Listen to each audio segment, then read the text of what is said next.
Hi everybody, as you see we got the bike on the dyno now. What we're going to do is just make a pass. We're just sort of curious of how much horsepower it makes. It'll also check how well it throttles up through the RPM range. This is a 2-speed gearbox, so I'm going to start off the first gear, and then I'm going to kick, I'm going to kick it down into second gear. So that's just, you'll see me banging down on here trying to get into second gear on the dyno. It's a little difficult starting up here, but we're going to give it a try. This is an old Harley brake dyno. This is a hydraulic brake. Water cooled. I've had this since 1982. It's an extremely accurate little dyno. It'll handle up to 200 horsepower actually.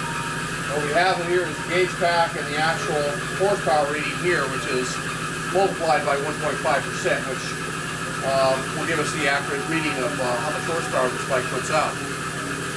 So we're going to let the camera roll and we're going to see if we can't get this thing fired up. So Daniel, if you want to come out and give me a hand?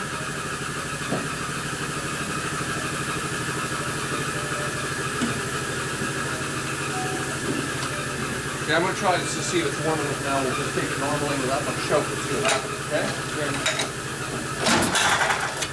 Good, one choke. Alright.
Okay, we're going to have to strap the back down a little bit. It's an old tire and it's a rigid frame, and what's happening is it's starting to hop before I can really give it any kind of load.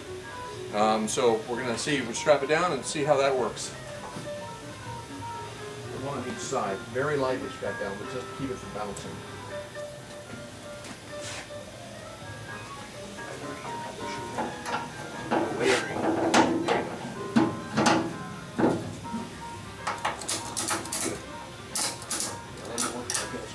Tight.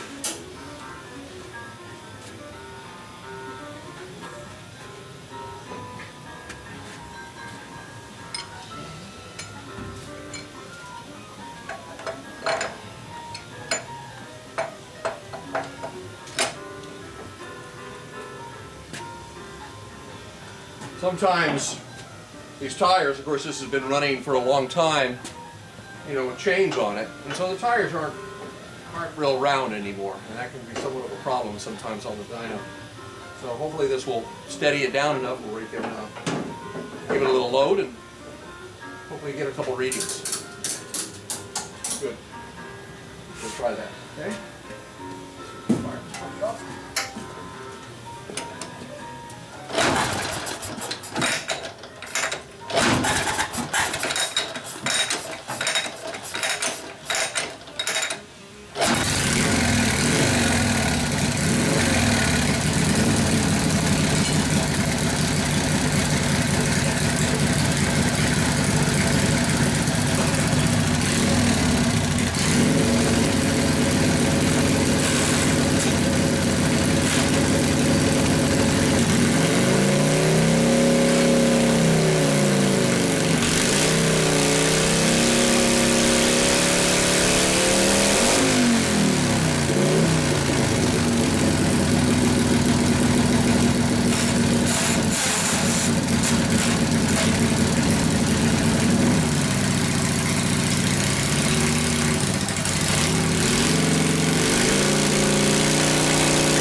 As a reference point on this thing, a few years back, actually quite a few years back, I had a Flathead 80 on this dyno.